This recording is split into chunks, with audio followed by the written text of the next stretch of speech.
So the idea came from a multitude of things. I had wanted to make a superhero video because I've been talking to Matthew Santoro, also known as Baby Snake, and he was making a video about superheroes, and I was like, oh, I could do that as well. I've been known to talk about superheroes before.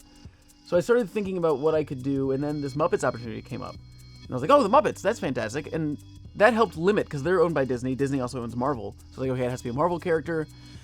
Who could I talk about that's interesting that I haven't talked about already? And I was like, oh, The Avengers is coming out. Quicksilver's going to be in that. He's interesting. And then the film noir aspect came from just, I don't know, it was more of what's an interesting way to tell a story, right? What's an interesting way to incorporate the Muppets and also incorporate Quicksilver, but do it in a natural way? Like, there just needs to be a motivation for why I talk about them, and a film noir kind of drama thing seemed to make sense. Because also we're detectives, right? Like, we just find information and then piece it together into a case and then present it to you, the audience, so it just seemed like a very fitting representation. When I read a script, I like to push the limits of what's possible. I mean, I know what I can and cannot do. I can't do a whole entire, like, Avatar. But it's kind of figuring out what can I do with the limited things that I have, right? Like, how could we, okay, if we want to do a crazy shot where we go from the top of the staircase to the bottom one, well, is there a way that we could actually physically drop the camera and have it, like, hang down? So just kind of figuring out workarounds so the video looks a lot more expensive than it actually is. It's just a fun, creative thing to figure out. But when I write the script, because I'm also directing and I'm also editing it, I know how everything is going to play out visually. So, like, if you read the script that I put online, it's kind of pretty much exactly like what you see on screen. Like, the way that the camera's described, the movements, the way that the characters are described, and the way that they talk is exactly how it's done. And then I just work with Eric, our amazing graphics guy, about... Isn't that right, Eric? He's amazing. He's right there. You can't see him, but you actually don't want to see him. It's like a million suns. Just so bright, his smile. Anyway. I already know what parts I want off camera, so what parts are going to be graphics, so then I just kind of tell them, like, hey, this huge chunk of dialogue, that's going to be a graphic. Good luck.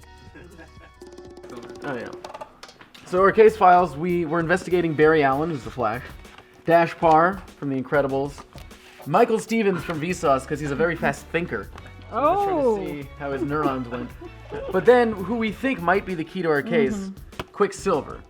We're gonna investigate, we're gonna find out, we're gonna do some physics, we're gonna do some science. And then we're going to have a pizza party. Working with the Muppets was amazing.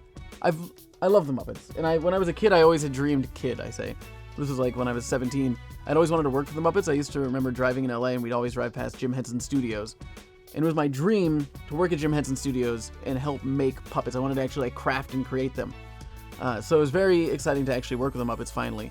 I can think of my online series that I'm developing. No doubt for you too. House of Toads. Okay. Are you the Kevin Spacey character? Of course. Oh, yeah. So what is your approach to running a film set / directing?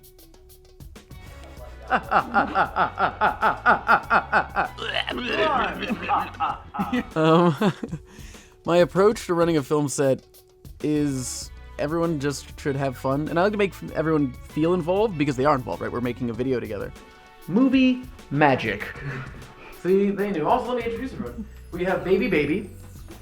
We have Baby Dragon. We have Baby Dragon. That's right. very good. Yeah. We won't mention his name. We have Baby Steak. Baby Steak. Yeah. Baby Steak. And then Baby Falcon. So it's really just a collaborative process. Even if you're just like the PA, I still want to hear your opinion.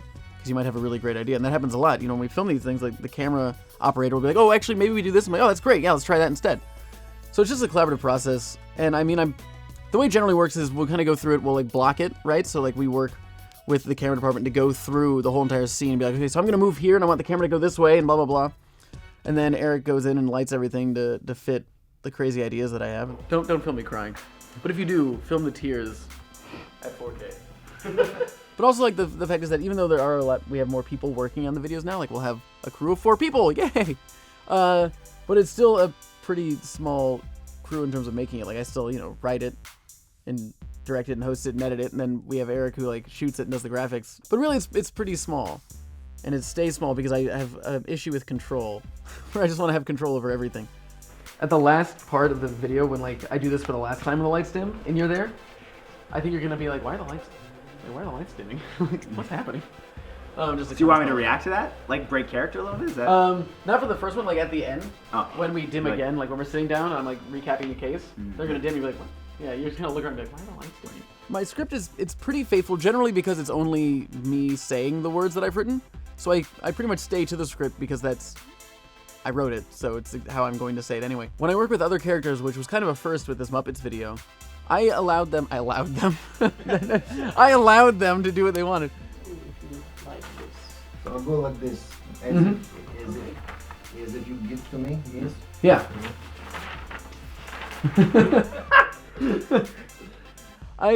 When we were running through the script, the actors and I, when we were talking through it, I was like, and you can adjust the dialogue however you see fit to fit your character. And they did that, so you can actually see that they kind of changed it a little bit. But for the most part, especially when it talks about science, that needs to be exact because I can't really change the phrasing of things or else it might mean something entirely different. I mean, Matthew Santoro, Baby Snake, is great. And it was interesting. It's always interesting to work with different creators because we all are different. Obviously, we're just human beings that float around. But, like, he's a different person. The way that he makes content is different. So it was interesting to get his perspective because I made a video with him as well, and just seeing how he makes videos and how it differs than how I make videos was very interesting. It's always kind of like a breath of fresh air to try something different. So it was exciting. And also it's just cool to, like, be in a video with your friends. Bay Harbor Butcher's been getting. I think we gotta find him. We're just gonna do we're gonna go through all different things. It says YouTube space on the bottom of that stapler. The headshot series, which are the science episodes, are taking an interesting turn because it used to be just me talking to a camera, but now I like to treat the camera as a character because it's you, right? You're watching it. So I like it to be actually you there, so the camera moves when I move and stuff like that. It's actually a character. Just little camera moves can make the video feel a lot more expensive and have a lot higher production value than it actually did, and that's a really easy trick to do. I mean, I used to do it where I would literally take a bunch of rubber bands and string and connect it to the camera and then pull it so it looked like I had a whip pan. So I like that. I mean, the Muppets thing was interesting because it was interesting just interacting with other people. And again, I've never really talked. I always do this. I never like, oh, hello there. I never kind of don't look at the camera. So it was interesting to talk to another human being in a video. That was fun. Tell me what you saw and I'll let you go. What, can we really? Oh, that is great, because I'm trying only to work on feature films. I mean, this YouTube stuff is nice, but... When I write it and I shoot it, I know exactly how it's going to be paced and how it's going to go in the edit. Like, the edit's actually one of the easiest parts, because I shoot it knowing what I'm going to do. I don't shoot any extra stuff that, like, oh, where can I put this in? Like, I know exactly what I need, so that also makes things go faster. But I don't know. I mean, I kind of get sick of having to, like, listen to my voice and see my stupid face all the time. But I also just like editing because I know exactly what I want. You love watching yourself. Afterwards, when it's done, I love watching myself. And it's fun, especially nowadays with larger videos. I don't get to see the screen. It used to be that, like, I'd be looking at the camera and the screen would be pointed at me so I could see myself. So I knew exactly what I was getting. Whereas now I've just had to rely on other people hopefully being good, which they tend to be. So they know exactly, like, so when I actually edit, it's kind of like I'm seeing the actual visuals for the first time, right? Because I'm seeing it from the other side of the camera now. So that's exciting. It's more of like a present. It's like, oh, what did this clip look like? Oh, that was really cool. Okay, put that in there one, right? And like, so I like that more. Brilliant! Yes! Remember when Fergie peed on stage?